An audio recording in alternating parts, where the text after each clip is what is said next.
دعا کر رہا ہے.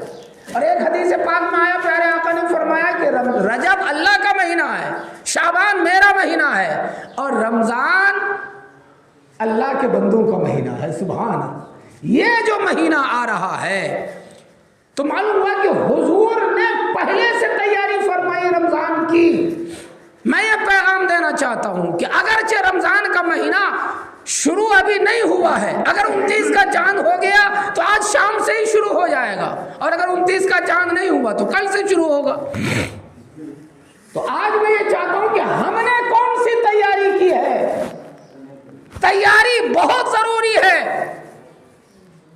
ہم تیاری نہیں کرتے کہ ہمارے یہاں شادی کا پروگرام ہو، مہینوں سے تیاری شروع ہو جاتی ہے. کارڈ چھپنے ہیں، کارڈ بٹنا ہے، کیٹر سے کہنا ہے، وہ شامیانے والے سے کہنا ہے، نہ جانے کیا کیا تیاری ہم کرتے ہیں. اگر کوئی تیاری نہ کرے اس کا پورا پروگرام فلپ ہو جاتا ہے. جلسہ ہو، وقت سے پہلے اگر تیاری نہ ہو، پوسٹر نہ چھپے، پوسٹر نہ بٹے، پوسٹر نہ لگے، اعلانات نہ ہوں، پہلے سے شامیانہ نہ لگے، کرسی نہ لگے، مہمانوں کے کھانے کا انتظام نہ ہو، پورا جلسہ فلپ ہو جائے گا. تو ہر کام کے لیے تیاری کی ضرورت پڑتی ہے. ہم نے رمضان کے لیے کون سی تیاری کی؟ اب ہم سے پوچھیں گے ہم کون سی تیاری کریں. اپنے حالات کا جائزہ لیجئے. ہم کیا کر رہے ہیں؟ ہم قدم قدم پر گناہ کر رہے ہیں. گناہوں میں ہم ملوث ہیں کہ رمضان کے مہینے میں ہمیں گناہوں سے جب بچنا ہے، ہم ڈائریکٹ اگر بچنا چاہیں گے تو پھر ہمارا حال کیا ہوگا. ایک آدمی ہے، میں مثال دے رہا ہوں، مثال سے سمجھانا چاہتا ہوں. بہت بڑا ٹرک ہے، اس میں بہت سارا مال لوڈ ہے. اب وہ اچانک اگر کہیں بریک لے لے گا، سامنے بچہ آ گیا، اچانک بریک لے لے گا، ٹرک نہیں رک پائے گا، بچے کو بھی کھچڑتا ہوا ٹرک آگے نکل جائے گا. وقت سے پہلے اسے بریک لینا پڑے گا. کنٹرول نہیں کر پائے گا ڈائریکٹ. ہم گناہوں میں ملوث ہیں. اگر ہم وقت سے پہلے یہ طے نہ کر لیں کہ مولا ہمیں رمضان میں گناہ سے بچنا ہے، اگر ہماری فطرت میں، اگر ہماری عادت میں گالی بکنا ہے تو ہمیں پہلے ہی سے تیاری کرنی پڑے گی کہ ہمیں گالی آج سے ہی چھوڑ دینا ہے، تاکہ رمضان کے پاک مہینے میں ہمارے منہ سے گالی نہ نکلنے پائے. ہماری فطرت میں جھوٹ اگر ہم بولتے ہیں، اللہ نہ کرے کہ کوئی جھوٹ بولے، اس لیے کہ جھوٹ تمام گناہوں کی جڑ ہے، بنیاد ہے. آدمی جب جھوٹ سے بچتا ہے تو تمام گناہوں سے بچ جاتا ہے. یہ حدیث پاک میں. درود شریف پڑھیے، اللہم صلی اللہ علیہ سیدنا مولانا محمد و بارک وسلم. صلاۃ و سلام علیک یا رسول اللہ. صلاۃ. حضور کی بارگاہ میں ایک آدمی آیا تھا مسلمان ہونے کے لیے، اور آگے بولا کہ یا رسول اللہ میں مسلمان ہونا چاہتا ہوں مگر میری 3 شرطیں ہیں. اس نے کہا تھا کہ پیارے آقا میں شراب پیتا ہوں، اس کی اجازت دینی پڑے گی. حضور نے فرمایا اور دوسری شرط کیا ہے؟ کہ یا رسول اللہ میں چوری کرتا ہوں، اس کی اجازت دینی پڑے گی. حضور نے فرمایا اور تیسری شرط کیا ہے؟ یا رسول اللہ غلط کام کرتا ہوں، غلط کام، اس کی بھی اجازت دینی پڑے گی. اور چوتھی شرط یہ رکھی کہ پیارے آقا میں جھوٹ بولتا ہوں، اس کی بھی اجازت دینی پڑے گی. شراب پینے کی، چوری کرنے کی، ایک غلط کام کرتا ہوں اس کی، اور اگر جھوٹ بولنے کی، یہ 4 گناہ کی مجھے اجازت مل جائے پیارے آقا تو میں کلمہ پڑھ کے مسلمان ہو جاؤں. تو پیارے آقا نے فرمایا اے آنے والے 4 شرطیں ہیں تیری، ان 4 میں سے 3 شرطیں تیری مان رہا ہوں، ایک شرط میری ماننی پڑے گی. تو شراب پیتا ہے، ٹھیک ہے اجازت دے دوں گا. چوری کرتا ہے، اجازت دے دوں گا. ایک حرام کام کرتا ہے، غلط کام کرتا ہے، اس کی بھی اجازت دے دوں گا، لیکن جھوٹ کی اجازت نہیں دوں گا. آنے والے نے سوچا کہ چلو جھوٹ ہی سے تو توبہ کرا رہا ہے، شراب کی اجازت مل رہی ہے، چوری کی اجازت مل رہی ہے، ایک غلط کام کرنے کی عادت ہے، اس کی بھی اجازت مل رہی ہے. اس نے جھوٹ سے توبہ کی اور کلمہ پڑھ کے مسلمان ہو گیا. سبحان اللہ. مسلمان تو ہو گیا. اس نے سوچا تو شراب کی اجازت مل گئی، گیا اجازت مل گئی، شراب کی بھٹی میں گیا شراب پینے کے لیے. گلاس جو ہی اٹھایا اسے خیال آیا کہ کل حضور کی بارگاہ میں جاؤں گا، اگر حضور نے پوچھ لیا تو نے شراب پی ہے، اگر میں کہہ دوں ہاں میں نے پی ہے تو بھرے مجمع میں میری رسوائی ہو جائے گی. یہ شرابی آدمی ہے. اور اگر پینے کے بعد کہہ دوں میں نے نہیں پی ہے تو یہ تو جھوٹ ہو جائے گا، اور اللہ کے پیغمبر نے تو جھوٹ سے توبہ کرا لی ہے۔ شراب کا گلاس چھوڑ دیا اس نے، چوری کرنے کے لیے دیوار پہ چڑھ گیا، فوراً خیال آیا صبح کو حضور کی بارگاہ میں پہنچوں گا، اگر حضور نے پوچھ لیا چوری کی ہے، اگر میں کہہ دوں ہاں میں نے چوری کی ہے، پورے سماج میں میری برائی ہو جائے گی، چور آدمی ہے یہ چوری کرتا ہے، اور اگر چوری کرنے کے بعد بھی میں کہہ دوں میں نے چوری نہیں کی ہے تو جھوٹ ہو جائے گا، اور جھوٹ سے پیارے آقا نے پہلی توبہ کرا لی۔ تفصیل میں جانے کی ضرورت ہے، حرام کام، اس کے لیے بھی اس نے قدم بڑھایا۔ پھر دل میں خیال پیدا ہوا یہ حرام کام کرنے کے بعد میری تو رسوائی ہو جائے گی، اور اب میں جھوٹ بول جاؤں میں نے یہ حرام کام نہیں، جھوٹ ہو جائے گا، اور جھوٹ سے میں نے پہلے توبہ کرا لی ہے۔ وہ آیا حضور کی بارگاہ میں، عرض کیا کہ یا رسول اللہ آپ نے جھوٹ سے توبہ کرا کے تمام گناہوں سے توبہ کرائی، جھوٹ تمام برائیوں کی جڑ ہے، اگر ہمیں جھوٹ بولنے کی۔ ایک مجھے بات یاد آ گئی، ایک بزرگ نے اپنے ایک طوطے کو اللہ اللہ کہنا سکھایا۔ طوطا کو جو آدمی سکھاتا ہے تو طوطا سیکھ جاتا، اللہ اللہ۔ پنجرے کے پاس وہ جاتے تھے اور جا کے کہتے تھے کہو میاں مٹھو کہو اللہ، تو وہ طوطا بھی بولتا تھا اللہ اللہ اللہ۔ لیکن ایک دن پنجرے کا دروازہ کھلا ہوا رہ گیا، بلی آئی اور طوطے کا گلا پکڑ کے بلی پیڑ پہ چڑھ گئی، گلا دبایا بلی نے طوطے کا۔ اب یہ مالک طوطے والا پنجرے والا تماشا دیکھ رہا تھا کہ میں اسے بچاؤں کیسے، پیڑ پہ چڑھ نہیں سکتا، اگر میں چڑھ بھی گیا تو بلی چھلانگ لگا دے گی، دوسری جگہ بھاگ جائے گی۔ تو طوطا مر تو رہا تھا، بلی نے گلا دبا تو لیا تھا، لیکن مرتے مرتے طوطا اللہ اللہ نہیں کہہ رہا تھا، بلکہ جو اس کی فطری زبان تھی ٹائے ٹائے کرنے کی، وہ فطری زبان ہی بول رہا تھا۔ مگر یہ آدمی غور کرنے لگا کہ اس کی وجہ کیا ہے، میں نے طوطے کو اللہ اللہ سکھایا تھا، مگر مرتے ٹائم میرے طوطے نے اللہ اللہ نہیں کہا، اس کی فطری آواز نکلی۔ بہت غور و خوض کرنے کے بعد وہ کہتے ہیں کہ میں اس نتیجے پر پہنچا کہ میں اس طوطے کو سکھاتا تھا، اس کی زبان میں اللہ اللہ تو تھا، لیکن یہ اللہ اللہ بھی اس کے دل میں نہیں اترا تھا، اگر اس کے دل میں بھی اتر جاتا تو مرتے ٹائم بھی اس کے زبان سے کوئی اور لفظ نہیں نکلتا بلکہ اللہ اللہ کی صدائیں بلند ہو۔ ہمارے دل میں بھی اللہ اور اللہ کے رسول کی محبت ہونی چاہیے، ہمیں سوچنا چاہیے کہ ہم قبر میں جائیں گے، میدان قبر میں جائیں گے اور وہاں زمین کو پھاڑتے ہوئے منکر نکیر آئیں گے، تو آنے کے بعد یہ نہیں پوچھیں گے کہ قبر میں آنے والے بتا تو نے کتنی بلڈنگ گھر میں چھوڑی ہے۔ کیا کسی مولانا صاحب نے اپنے تقریر میں سنا کہ قبر میں پوچھا جائے گا اپنی اولاد کے لیے کتنی جائیداد تم نے چھوڑی ہے؟ کیا قبر میں پوچھا جائے گا کہ اپنی اولاد کے لیے کتنا بینک بیلنس تم نے چھوڑا ہے؟ کیا قبر میں پوچھا جائے گا کہ تو دنیا میں جب ایک فون کرتا تھا تو کتنے لوگ تیرے جمع ہو جاتے تھے، تیری طاقت کتنی؟ کچھ نہیں پوچھا جائے گا۔ اگر قبر میں کچھ پوچھا جائے گا تو یہ پوچھا جائے گا یہ بتا من رب کا، تیرا رب کو، چاہے امیر ہو غریب ہو دولت مند ہو ضعیف ہو کیسا بھی آدمی کیوں نہ ہو، وہاں یہ پوچھا جائے گا کہ بتا تیرا رب کون ہے۔ اب بتائیے اس کا جواب ہم نے اس کی تیاری کون سی کی ہے، تو میں کہنا چاہتا ہوں صاف تیاریاں کرتے ہیں لوگ، لیکن قبر کے لیے کون سی تیاری ہم نے کی ہے؟ کوئی تیاری نہیں۔ نماز بھی پڑھنے آتے ہیں، مسائل تک ہمیں معلومات نہیں، بہت سارے لوگ ایسے ہیں ان کا غسل تک نہیں ہوتا ہے اور وہ غور تک نہیں کرتے ہیں۔ اگر آپ یہ رمضان کا مہینہ آ رہا ہے اس کی تیاری کیجئے، پیشاب کی چھینٹ سے اگر کوئی نہیں بچتا ہے وہ طے کر لے کیا مجھے پیشاب کی چھینٹ سے بچنا ہے، اور رمضان کے مہینے میں ہمیں عبادت الہی بھی کرنا ہے۔ نہانے کا اگر طریقہ معلوم نہ ہو، بہت سارے لوگ ہیں ناپاک کپڑے پہن کے نہا لیتے ہیں، ارے کپڑا ناپاک ہو گیا بچے نے پیشاب کر دیا، اچھا یہ بھی ایک حدیث پاک مجھے اور یاد آ گئی، درود شریف پڑھی اللہم صلی علی سیدنا۔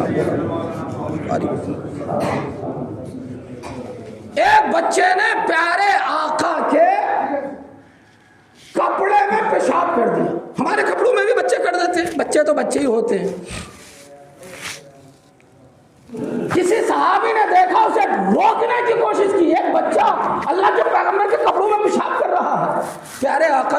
فرما دیا سبحان اللہ، نہیں بچے کو منع مت کرو.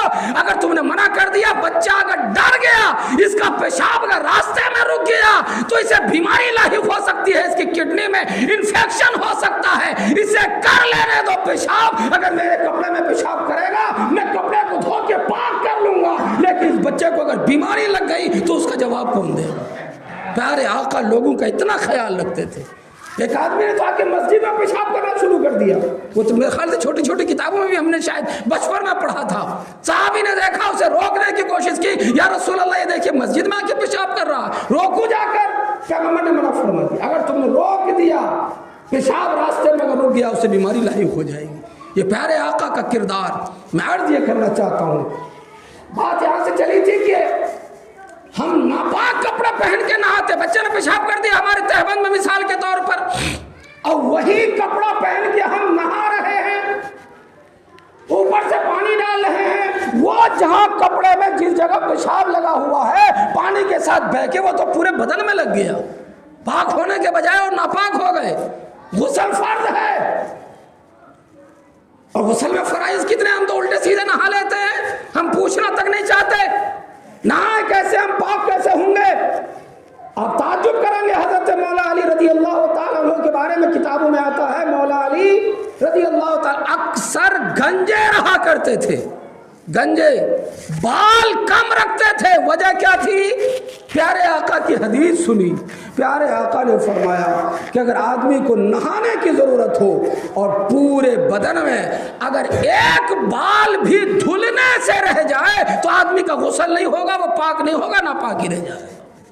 ایک بال بھی اگر رہ جائے. غور کریں ہمارے سماج میں کتنے لوگ ہیں جو اس چیز کا غور کرتے ہیں، اس چیز پر غور کرتے ہیں کہ ہمارے پورے جسم میں پانی بہا یا نہیں بہا، وضو میں، نماز، غسل میں کتنے فرض ہیں. 3 فرض ہے، یہ یاد کر لیں آج غسل میں. چونکہ رمضان کا مہینہ آ رہا ہے، تیاری کریں کہ ہمیں اچھی طرح سے پاکی حاصل کرنی ہے، ہمیں اچھی طرح سے وضو بنانا ہے. غسل میں 3 فرائض ہیں.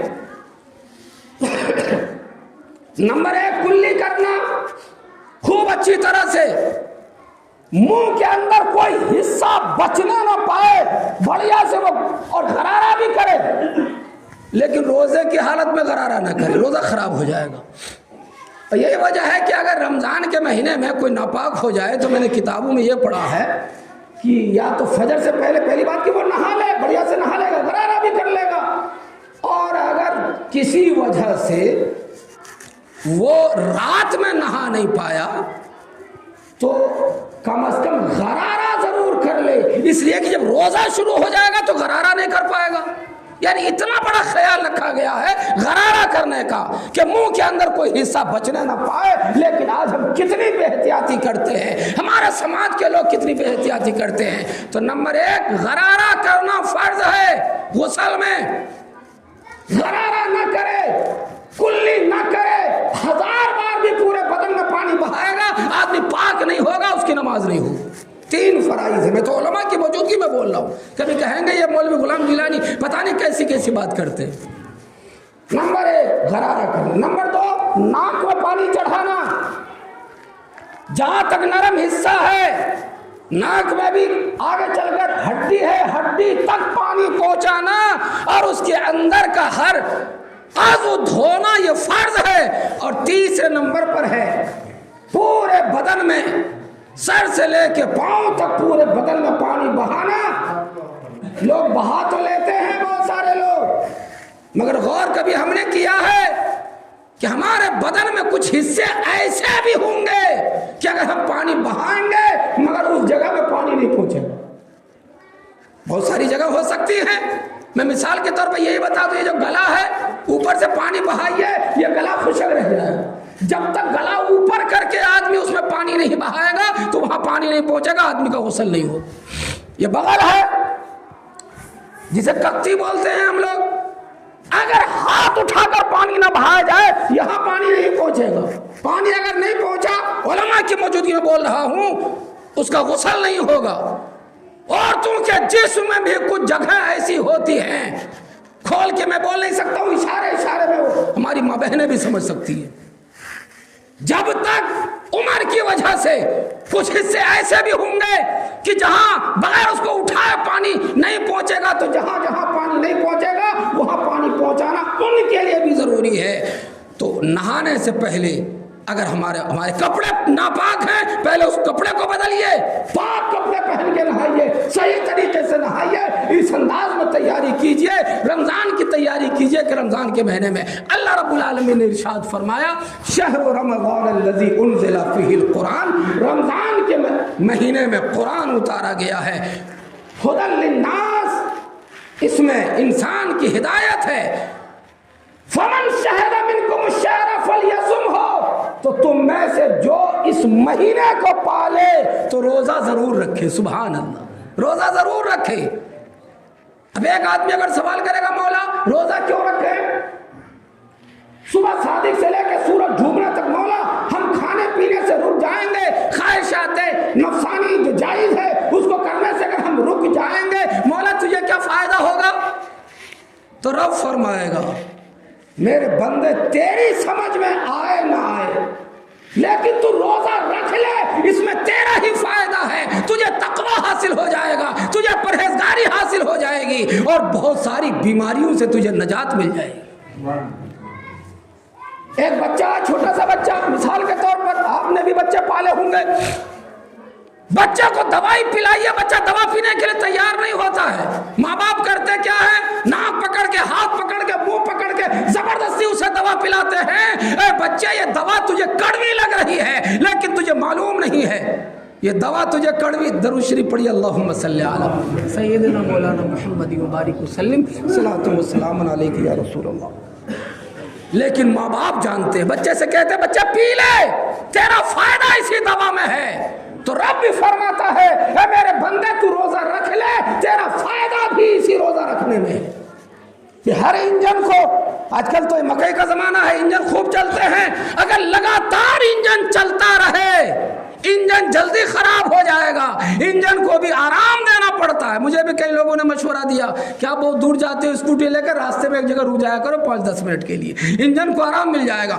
ہر انجن کو آرام چاہیے لیکن ہم روزانہ صبح کو اٹھتے ہیں، کھانا پینا چاہیے، دوپہر کا ٹائم ہوا رات دن بھر منہ چلتا رہتا ہے، ہمارا جسم چلتا رہتا ہے، یہ انجن چلتا رہتا ہے۔ تو رب نے فرمایا میرے بندے سال بھر تو کھاتا رہتا ہے، تیرے انجن کو سکون چاہیے، آرام چاہیے، تو پورے سال میں 30 دن، 1 مہینہ تو صبح صادق سے لے کے سورج ڈوبنے تک کھانے پینے سے رک جا، تیرے انجن کو آرام مل جائے گا، تیرے جسم کا اسی کے اندر فائدہ ہے۔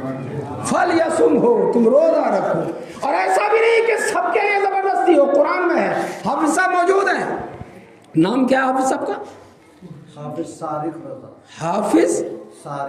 حافظ صارق رضا، شارق رضا، جنہوں نے شاید پچھلے سال بھی سنایا تھا، اس سال بھی یہ قرآن پاک سنائیں گے۔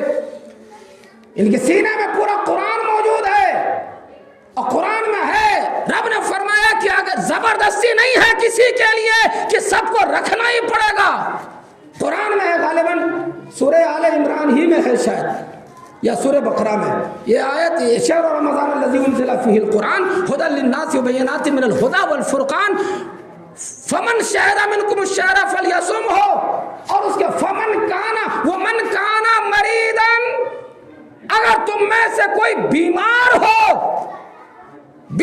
تو نہیں کہا جائے گا تجھے روزہ رکھنا ہی پڑے گا، قرآن نے چھوٹ بھی دے دی ہے۔ اگر بیمار ہو، ڈاکٹر نے کہا ہے کہ تجھے پریشر کی بیماری ہے، اگر ڈاکٹر نے کہا ہے کہ تمہیں شوگر کی بیماری ہے، اگر تو روزہ رکھے گا تیری بیماری بڑھ جائے گی، تو اللہ رب العالمین نے فرمایا کہ ایسے مریضوں کے لیے چھوٹ ہے کہ جب بیماری سے اسے شفا مل جائے تو بعد میں وہ اس کی قضا کر لے۔